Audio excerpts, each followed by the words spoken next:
The station floated above Earth like a metal moon. Inside, 5,000 people worked and lived, far from the planet below. Hana was one of them. She spent her days in the garden section, taking care of plants that grew in water instead of soil. The plants gave food to everyone on the station. It was not exciting work, but Hana liked it. Plants were simple. They needed water, light, and care. Nothing more. The galaxy was not simple anymore. 3 years ago, humans had met a new species. They called themselves the Vrask. They looked like the dragons from old Earth stories. Tall as buildings, covered in black scales, with wings and fire in their throats. They were strong and dangerous. When humans tried to settle on certain planets, the Vrask attacked. War started fast and lasted long. Everyone said the Vrask were monsters. They destroyed human colonies. They burned ships. They showed no mercy. The news played videos of the attacks over and over. People were scared. People were angry. Then, 6 months ago, something changed. The military finally caught one of them. A big one. A leader. They called him Kelthos the Render. The name alone made people nervous. He had led attacks on 5 human settlements. Hundreds died because of him. They brought him to Station Artemis 9, Hana's station. They put him in a special prison at the center of the station, where everyone could see. The prison was a huge dome made of reinforced metal and energy fields. Inside, the dragon was chained. The chains glowed with blue light. They used quantum energy, whatever that meant. Hana heard they were strong enough to hold a starship. People came from all over to look at him. Important people from the Galactic Council came to take pictures. Scientists came to study him. Regular workers like Hana could watch from the observation deck during their breaks. It was like visiting a zoo, except the animal inside had killed people. Hana tried not to go at first. It felt wrong somehow, like watching someone in a cage for entertainment. But she was curious. Everyone talked about the dragon. Everyone had opinions. One day, when her shift ended early, she went to see. The observation deck was crowded. Families with children pressed against the glass. Guards stood at the entrances, looking bored. Below, in the prison dome, the dragon lay coiled like a giant snake.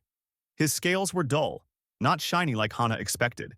His wings were folded tight against his body. The chains wrapped around his neck, legs, and tail. They hummed with power. "Ugly thing, isn't it?" someone next to her said. It was Do-Yun, her supervisor from the garden section. He held a drink and smiled like he was watching a sports game. Hana did not answer right away. She watched the dragon. He was not moving much, but his eyes were open. They were golden, like Earth's sun. Even from far away, she could see them clearly. They moved slowly, looking at the people above. Looking at her. Does he eat?" Hana asked. Do-Yun laughed. "Who cares? These things don't eat when captured. Pride, I guess. Or maybe they're just too stupid. Either way, not our problem. Come on, break time's almost over." Hana stayed a few minutes longer. The dragon's eyes followed the crowds. He did not roar or fight his chains. He just watched. Tired. So tired. That night, Hana could not stop thinking about those eyes. She lay in her small quarters, staring at the ceiling. The Vrask were enemies. Kelthos had killed people. She knew this. But he was also a prisoner, a living thing in chains, and nobody was feeding him. She thought about her grandmother. The old woman died 2 years before the Vrask War started. She used to say that sharing food was the first step to understanding anyone. "You cannot hate someone after you eat together," she would say. "Food opens hearts." It was a silly idea.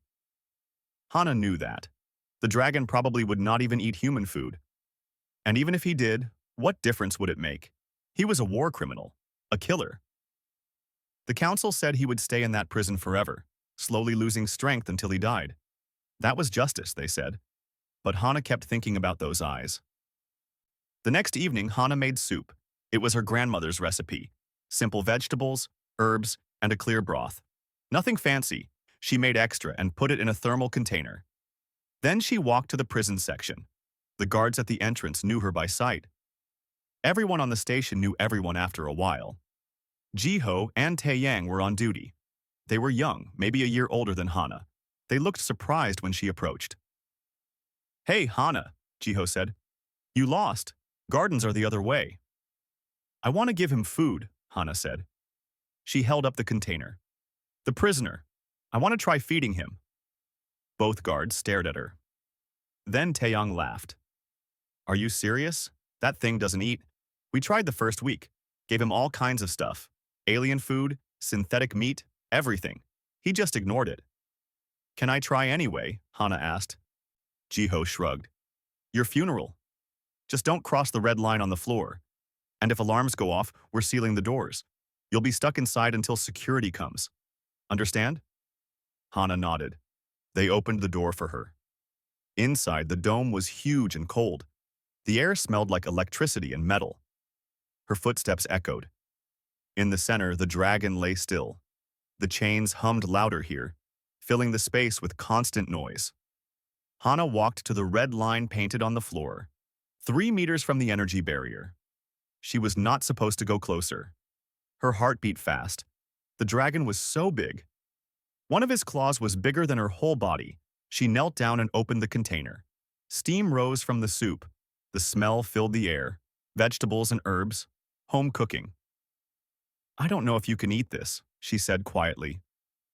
Her voice sounded tiny in the big space. "Or if you even want to, but I thought you might be hungry. Everyone gets hungry." She used a long cleaning pole to push the container forward through a small gap in the barrier. Then she stepped back and waited. The dragon's golden eyes opened fully. They fixed on her. Then on the soup. His nostrils flared. Hana held her breath. For a long moment, nothing happened. Then, slowly, one massive claw reached out. It moved carefully, gently, like he was afraid of breaking something. He pulled the container closer, lifted it, and drank. Hana watched in silence as the huge creature finished every drop of soup. When he set the empty container down, he looked at her again. "Thank you, small human," he said. His voice was deep, like distant thunder. The words were slow and accented, but clear. "You are the first to show kindness here." Hana's eyes went wide. He could talk. Of course he could talk, but hearing it was different. "You're welcome," she whispered. She did not know it yet, but everything was about to change. Hana came back the next night, and the night after that, and the night after that. At first, she just brought soup. She would walk past the guards, who stopped asking questions after the third visit. She would enter the dome, place the container near the barrier, and watch as Kael'thas ate. The dragon always finished everything. He always thanked her. Then she would leave. But on the fourth night, Kael'thas spoke more than 2 words. "Why do you come, small one?" he asked after finishing the soup. His golden eyes studied her with intelligence that made her uncomfortable. This was not an animal. This was a person. Hana sat down on the floor, staying behind the red line. "Because nobody else does," she said simply. "It seems wrong, keeping you here without food." "I am your enemy," Kael'thas said. "Your people have every right to hate me." "Maybe," Hana admitted. "But you're still alive. That means something. At least, it should." The dragon made a sound like a low rumble. It took Hana a moment to realize he was laughing. "You are strange for a human. Most who come here spit at the glass. They make angry gestures. They celebrate my suffering." "I'm sorry," Hana said. "That's cruel." "It is war," Kael'thas replied. "Cruelty is expected." But Hana shook her head. "War should end eventually." "Then what? Do we just keep hating forever?" Kael'thas went quiet. His eyes studied her for a long time. Finally, he settled his massive head on the floor, closer to where she sat. "Tell me, Hana of Earth, what do you know of the Vrask?" "That you attacked our colonies," Hana said. "That you're dangerous. That you're, well, everyone calls you monsters." "And do you believe this?" Hana thought carefully. "I think you've done terrible things. The news shows what happened at Persephone Colony. 300 people died, but... She paused. But I also think there's more to the story. There always is. Kelthos's eyes gleamed. You are wise beyond your years, small one. Yes, there is more. Would you like to hear it? Hana nodded. So Kelthos told her. He spoke of the Vrask homeworld, a planet of volcanoes and ash. He described how his people lived in the hearts of mountains, building their cities in places too hot for most species. He explained their culture, their honor codes, their art. The Vrask wrote poetry by breathing controlled flames into the sky. They raised their young in communal groups. They valued strength, yes, but also loyalty, family, and memory. We are not gentle, Kelthos admitted, but we are not mindless killers either. We have music. We have stories. We have love. Then why did you attack us? Hana asked. Kelthos's expression darkened. Because you attacked us first. Not with weapons, with ignorance. He explained what the council never told the public. 50 years ago, human exploration ships found a system of planets rich in minerals. They started mining operations. They built colonies. They never checked if anyone already lived there. The planets were harsh, volcanic, seemingly empty, but they were not empty. They were Vrask breeding grounds, sacred places where Vrask females laid their eggs every 20 years. The human mining destroyed 3 breeding sites before the Vrask even knew what was happening. Hundreds of eggs were lost. Future generations, gone.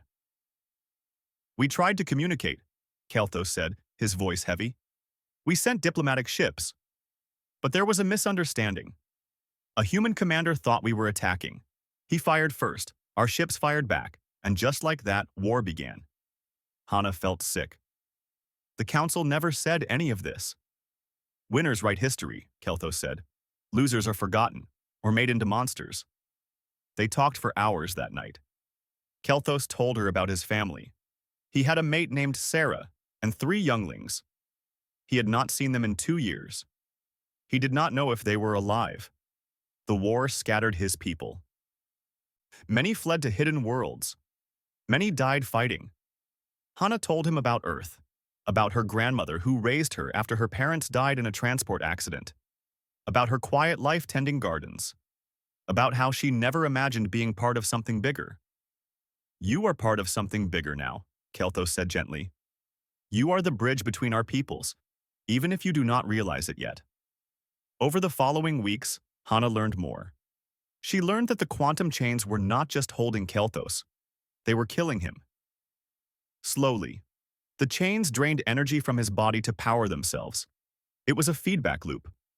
The council designed it that way. They called it humane containment.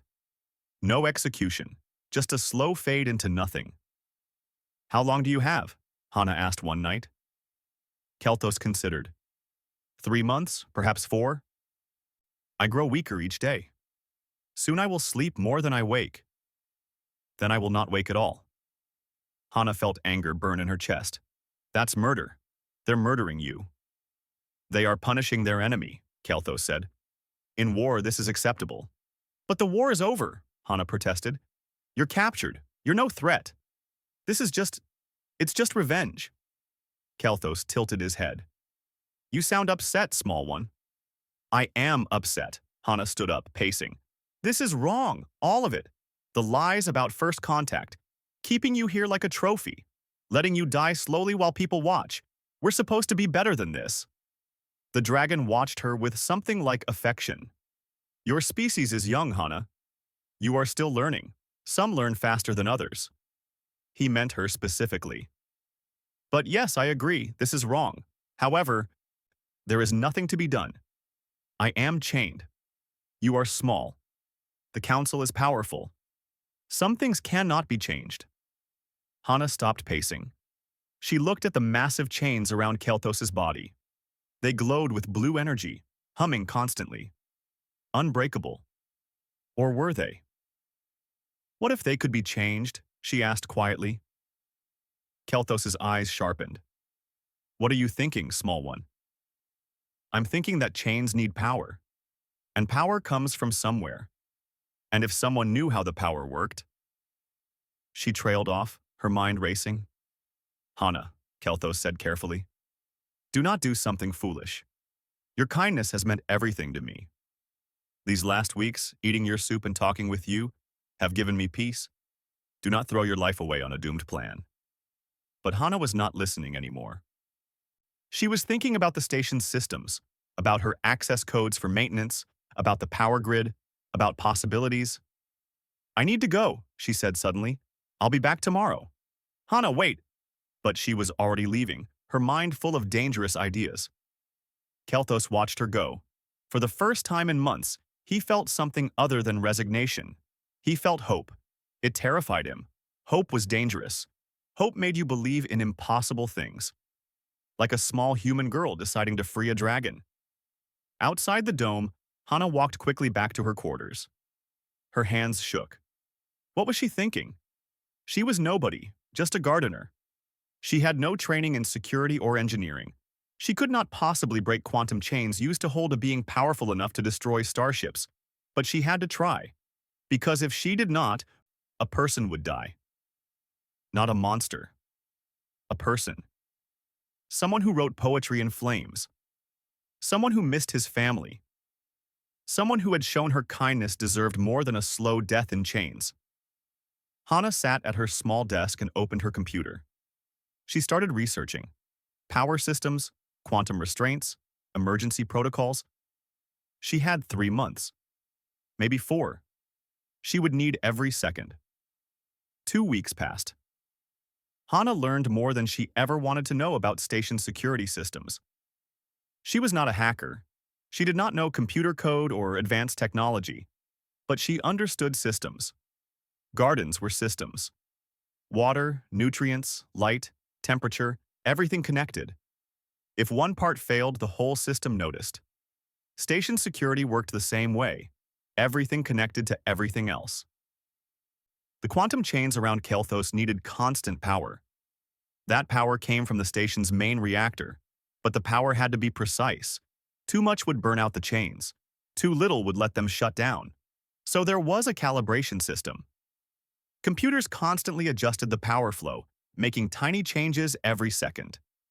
If those computers stopped working for more than 30 seconds, the chains would automatically shut down. Safety feature. If something went wrong with the power, the system did not want to accidentally kill the prisoner. It would rather free him than hurt him. The problem was that stopping the computers would trigger every alarm on the station. Guards would come running. Lockdown protocols would activate. Hana would be caught before the 30 seconds finished. Unless everyone was too busy to notice. Hana worked in the agricultural section. She knew those systems better than anyone. The station's air came from the gardens. Plants turned carbon dioxide into oxygen. Computers monitored everything. If the oxygen levels changed too quickly, alarms would sound. Emergency protocols would activate. Everyone would focus on the life support crisis. Nobody would pay attention to one prisoner's chains for 30 seconds. It was possible. Barely. It would require perfect timing. And if she got caught, she would spend the rest of her life in prison. Treason. Aiding an enemy. The council would make an example of her. Hana lay awake at night thinking about it. Was she really going to do this? Risk everything for a dragon she had known for a few weeks? It was insane. Her grandmother would tell her to be smart, to stay safe, to let the adults handle big problems. But her grandmother also taught her to do the right thing, even when it was hard, especially when it was hard. Hana brought soup to Kelthos every night. They talked less about escape plans and more about normal things. Kelthos told her stories from his youth, how he learned to fly, how he met his mate, how his first youngling hatched and immediately tried to eat his tail. They are fierce from birth, he said with pride. My daughter Kess, she will be a great warrior someday. If she survives. Tell me about her, Hana said. Kelthos's eyes grew soft. She has her mother's scales, silver like moonlight. But she has my temper, always asking questions, always challenging the old ways. She wanted to be a diplomat, not a soldier. Can you imagine? A Vrask diplomat. Why not? Hana asked. Maybe that's what your people need. Someone who talks instead of fights. Perhaps, Kael'thas agreed. But war came before she could try. Now she is training with the warrior clans, learning to survive. I hope she remembers her dreams when the fighting ends. Hana told him about her dreams too. Small dreams. Growing a real garden on Earth with dirt and rain. Maybe teaching others about plants. Finding a place that felt like home. Nothing grand or important, just peaceful. Peace is the grandest dream of all, Kael'thas said. Warriors dream of glory, but wise warriors dream of peace. One night, Hana made her decision. She could not watch him die slowly. She could not stand by and do nothing. Even if it meant throwing away her life, she had to try. I'm going to free you, she told Kael'thas. The dragon went very still. Hana, no. We discussed this. It is too dangerous. I don't care, she said. This is wrong, keeping you here, letting you die. Someone has to do something. It might as well be me. You will be hunted, Kael'thas warned. Your people will call you a traitor. You will lose everything. Your job, your home, your freedom. Is that worth it? Hana looked at him. Really looked at him. She saw the dull scales, the tired eyes, the way he moved slower each day. The chains were killing him. In a few months, he would be gone. A person. A father. Someone who wrote poetry and told stories and missed his family. Yes, she said simply. It's worth it. Kael'thas lowered his head close to the barrier, as close as he could get. You are small, Hana of Earth, but your spirit is vast. I am honored to know you. Truly honored. Save the thank you for when we actually pull this off, Hana said, trying to sound brave. Inside, she was terrified. They made a plan. Hana would trigger the agricultural emergency at exactly midnight in 3 days. That was when guard shifts changed and security was slowest. The emergency would cause station-wide chaos. In that chaos, Hana would reach the containment controls and enter the shutdown codes she had pieced together from maintenance logs. 30 seconds. That was all they needed. 30 seconds of the computers being offline. Then the chains would release. What will you do when you're free? Hana asked. Run, Kael'thas said. There is an old Vrask saying, when the cage opens, fly fast and far. Do not look back. Will I ever see you again? The dragon was quiet for a moment. I do not know, small one. The galaxy is large. War makes promises difficult. But I will remember you, always. When I am old and my scales turn to dust, I will tell my grandchildren about the human girl who brought soup to a chained dragon and gave him back his life. Hana smiled, though her eyes were wet. That sounds nice. The next 3 days passed slowly. Hana worked her normal shifts. She ate in the cafeteria. She smiled at coworkers. She acted like everything was normal. Inside, her stomach twisted with anxiety. Every time she saw a security guard, she thought they knew. Every time someone spoke to her, she expected accusations. But nobody knew. Nobody suspected. She was just Hana, just a gardener. Nobody important. On the third night, Hana ate dinner alone in her quarters. She could not taste the food. Her hands shook too much to hold the fork steady. At 11:30, she left her room. She walked through the station's corridors, heading toward the agricultural section. She passed Do-Yun in the hallway. Her supervisor smiled and waved. Working late again? You're too dedicated, Hana. Someone has to take care of the plants, she said. Her voice sounded normal. How was her voice normal when her heart was trying to escape her chest? Do-Hyun laughed and kept walking. At 11:55, Hana stood at her workstation in the agricultural control room. The station was quiet. Most people were sleeping. She pulled up the atmospheric controls on her screen. Her fingers hovered over the keyboard. This was it. Once she did this, there was no going back. She would be a criminal, a traitor. Everything would change. Hana thought about Kael'thas and his chains. She thought about his daughter Kes, silver scales and dreams of peace. She thought about her grandmother's words. Food shared in good faith builds bridges. Maybe this was just a bigger bridge.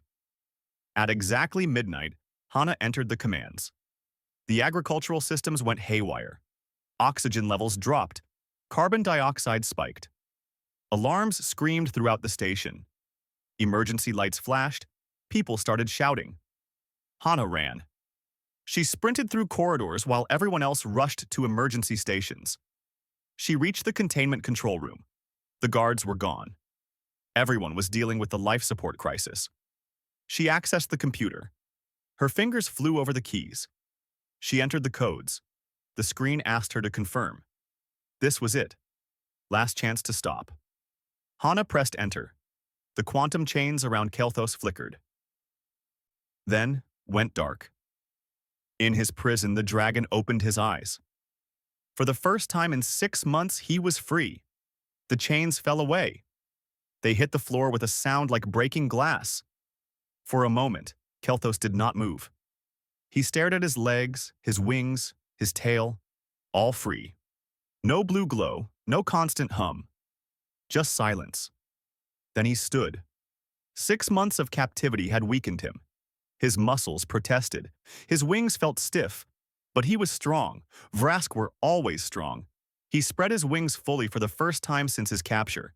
They touched both walls of the dome. The feeling was incredible. Freedom. He had almost forgotten what it felt like. The containment barriers were weakened with the chains down. One strike would break them. Kelthos pulled his arm back and smashed through the reinforced glass. The sound echoed through the station like thunder. Alarms that were already screaming got louder. New alarms joined them. Containment breach. Security protocols engaged. Lockdown imminent. Kelthos looked toward the exit. He could run. Blast through the station walls. Fly into space. Vrask could survive in vacuum for short periods. He could reach a ship, steal it, escape. The guards were busy with the life support emergency. This was his chance. But Hana was still here. Somewhere in this station she was waiting. Hoping he escaped. Maybe thinking she would never see him again. She had given him everything. She had risked her life, her future, her freedom. All for him. An enemy. A prisoner. A dragon she had known for only a few weeks. Kelthos made a decision. The kind of decision that changes everything. He ran toward the control room. His massive body barely fit through the corridors. He was designed for open skies and mountain caves, not human hallways. He squeezed through, his scales scraping against metal walls. Behind him, he heard shouting. Guards were coming. Weapons were charging. He found Hana in the control room. She stood at the computer, watching the screen. When he burst through the doorway, she spun around. Her eyes went wide. "You're free," she said. "Go. Get out of here before—" "Come with me," Kelthos said. Hana blinked. "What?" "Come with me," he repeated. He extended one massive claw. "I will not leave you here to face their judgment alone. You freed me. Now I will protect you." "Kelthos, no. You need to run. They'll kill you if they catch you again." "Then we both run. Together." Hana looked at his outstretched claw. Behind her, the alarm kept screaming. She could hear boots in the corridor. Security was coming. In moments, they would be here. She would be arrested, tried, imprisoned for treason. Everything she knew would be taken away. Or she could trust the dragon. She took his claw. "Okay, let's go." Kelthos pulled her up onto his back. She grabbed onto the ridges along his spine. His scales were warm beneath her hands. "Hold tight, small one. This will be rough." He ran. Guards appeared at the end of the corridor, weapons raised. "Halt! Stop or we fire." Kelthos did not stop. He lowered his head and charged. The guards scattered. He crashed through doors, through barriers, through everything in his path. Hana held on with all her strength, her heart pounding. They reached the docking bay. Ships were parked in neat rows. Kelthos ignored them. He ran straight for the outer wall, the wall that separated the station from space. "Kelthos, wait, what are you—" He jumped. At the same moment, he smashed through the wall. Metal screamed. Air rushed out into vacuum. Emergency bulkheads slammed down, sealing the breach. But they were already through. Space swallowed them. Silent. Cold. Infinite. Hana could not breathe. The vacuum pulled at her. Her lungs burned. Stars spun around her. She was dying. This was how she died. In space. With a dragon. But Keltos curled his body around her. His wings wrapped tight, creating a pocket of air. It was not much, maybe a few breaths, but it was enough. His scales glowed with inner heat, keeping her warm. Trust me, his voice rumbled through his chest against her ear. Hana trusted him. She had no other choice. Keltos flew. Actually, flew. His wings beat against the vacuum, using bursts of flame from his mouth for propulsion. It should not work. Flying in space was not like flying in air. But Vrask were not bound by what should or should not work. They were dragons. They made their own rules. He aimed for Earth. The blue planet hung below them, huge and beautiful. Keltos angled down, picking up speed. They hit the atmosphere like a meteor. Fire surrounded them. The heat was incredible. Hana screamed, but no sound came out. She could not breathe, could not think, could only hold on. Then they were through. The fire faded. Air rushed back. Hana gasped, filling her lungs. They were in the sky, real sky, Earth's sky. She could see clouds below, oceans, continents, home. "Where are we going?" she shouted over the wind. "Geneva," Keltos called back. "United Earth Council headquarters. We are not running, Hana. We are attacking." "Attacking? Are you insane? They'll kill us." "Perhaps. But first, they will listen." Keltos landed in front of the council building like a bomb. The impact cracked the pavement. Alarms went off immediately. Security forces surrounded them in seconds, weapons aimed. Hundreds of people, soldiers in armor, combat vehicles, everything. Keltos stood tall. His wings spread wide, making him look even bigger. Hana slid off his back, her legs shaking. They were in the center of a kill zone. One word from a commander and they would both die in a hail of gunfire. "I am Keltos of the Vrask," the dragon announced, his voice carrying across the plaza. "I demand to speak with the council, now." A commander stepped forward, her face hard. "You are a prisoner of war, an escaped war criminal. Surrender immediately or we will open fire." "I will not surrender," Keltos said calmly. "I will not fight. I will speak, and you will listen. Because if you do not, this war will never end. And this brave human beside me will have sacrificed everything for nothing." He looked down at Hana. She looked so small next to him, so fragile. But she stood straight, her chin up, refusing to show fear. "This girl," Keltos continued, "committed treason to free me. Not because she is a traitor, not because she hates her people, but because she saw injustice and chose to act. She gave me soup when I was starving. She talked with me when everyone else saw only a monster. She taught me that humans are capable of compassion, even toward their enemies." The commander hesitated. Around them, cameras were recording. News drones hovered. The whole world was watching. "If one small human can build a bridge with a bowl of soup," Kelthos said, "what excuse do your governments have for building walls? I have committed crimes." "Yes. So have your people.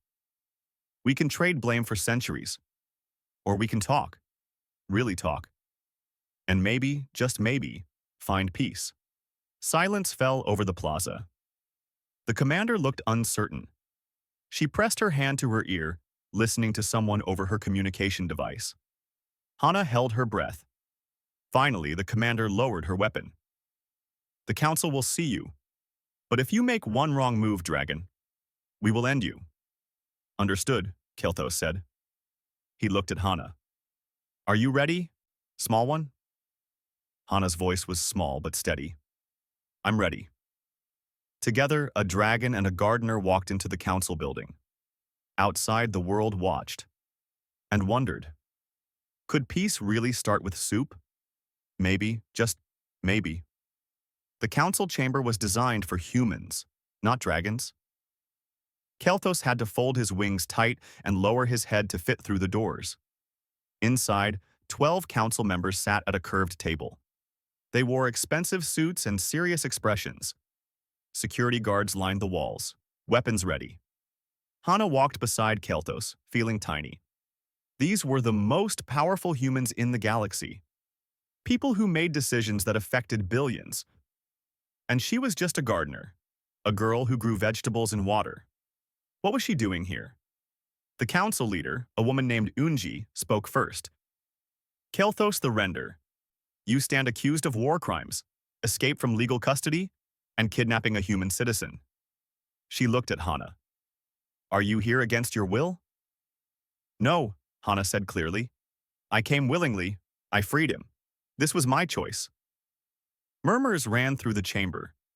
Council members whispered to each other. One man, Councillor Minho, stood up. Then you admit to treason? To aiding an enemy combatant? I admit to helping someone who needed help, Hana said. Her voice shook, but she kept going. You were letting him die. Slowly. While people watched. That's not justice. That's cruelty. He killed our people, Minho shouted. He destroyed colonies. 300 died at Persephone. And thousands of Vrask eggs died when we destroyed their breeding grounds, Hana shot back.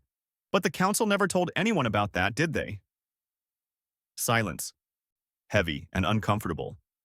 Yunji's expression did not change.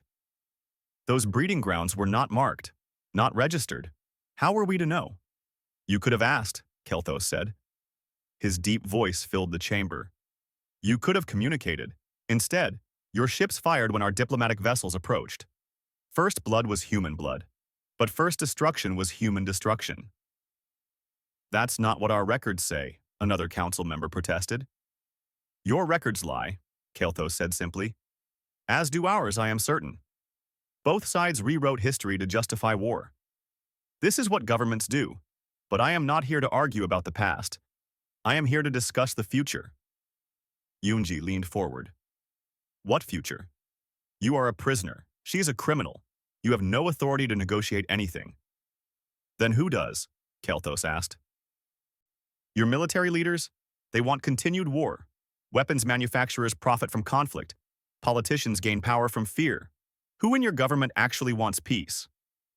Nobody answered. Kelthos continued. I was a warrior. I led attacks. I killed. These things are true. But I was also a father, a mate, a citizen of a civilization older than yours. We have art, music, poetry. We are not monsters. We are people. Different from you, yes. But people. He turned his golden eyes to each council member in turn. This girl understood what you could not. That enemies are only enemies until someone chooses differently. She gave me soup, simple food, a basic kindness. And in that moment, everything changed. I was no longer just a prisoner. She was no longer just a guard. We were two beings, sharing food and conversation. Finding common ground. Hana felt tears on her cheeks. She did not wipe them away. If one human can see past hate, Kelthos said softly, then all humans can. If one dragon can accept kindness from his enemy, then all dragons can. The question is, do you have the courage to try? The chamber was silent. Outside, the world watched through broadcasts. Millions of humans. Millions of aliens. Everyone waiting to see what would happen next. Councillor Yunji looked at Hana. You risked everything for him. Why? Hana thought about that night she first saw Kelthos, his tired eyes, his dignity despite the chains, the person beneath the monster. Because it was the right thing to do, she said. Because we're supposed to be better. Because if we can't show compassion to one prisoner, how can we ever have peace with an entire species? Pretty words, Minho muttered. But words don't bring back the dead. No, Kelthos agreed. Nothing brings back the dead. Not revenge, not justice, not time. The dead are gone, but the living remain. And we living have a choice. Continue killing until nobody is left? Or stop. Talk. Try to understand. More silence. Then Yunji did something unexpected. She stood up and walked around the table. She approached Kelthos, stopping just a few meters away. The guards tensed. She waved them back. My brother died at Persephone, she said quietly. He was a teacher, not a soldier. Just a man trying to help children learn. Your people killed him. Kelthos lowered his head. I am sorry, truly. My daughter wants to be a teacher. If she died in this war, her death would break me. I understand your pain. Yunji studied him, looking for lies, looking for tricks. She saw only honesty. What do you propose? Talks, Kelthos said. Real talks. Bring my people's leaders. Bring yours. No preconditions.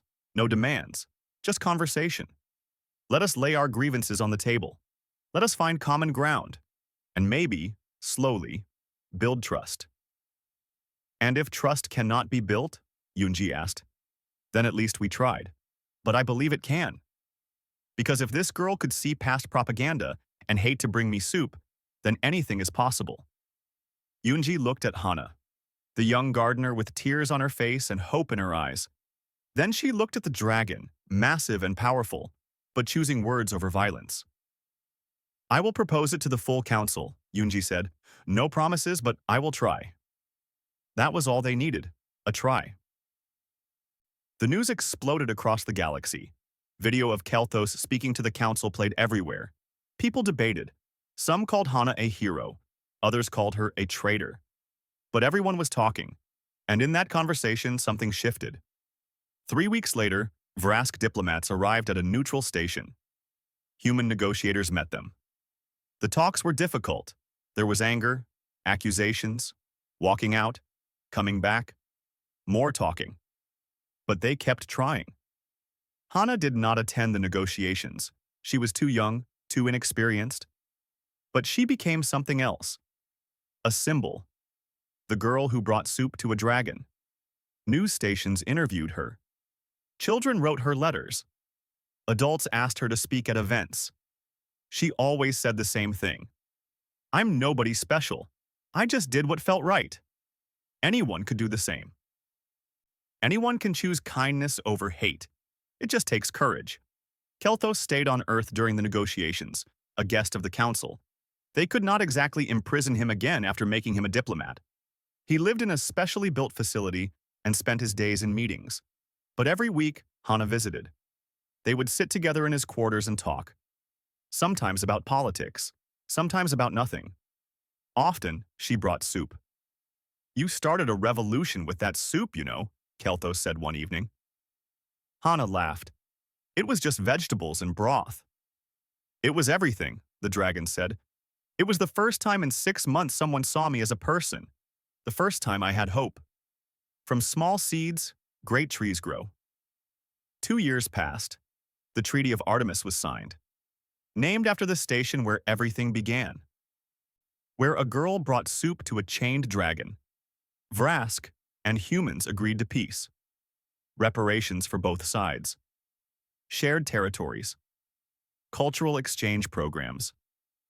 It was not perfect. Some on both sides opposed it. But it was a start. At the signing ceremony, Hana stood next to Kelthos. He wore ceremonial armor, polished until it gleamed. She wore a simple dress. They represented their peoples, not as leaders, as symbols. Proof that understanding was possible. I have something for you, Kelthos said after the ceremony. He gestured with his wing.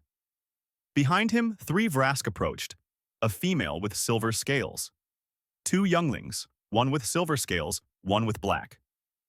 My family, Kelthos said, his voice thick with emotion. Hana, meet Sarah, my mate, and my children, Kes and Rin. They are alive. Because of you, I live to see them again. Hana could not speak. She just cried, happy tears this time. Kes, the silver-scaled daughter, stepped forward.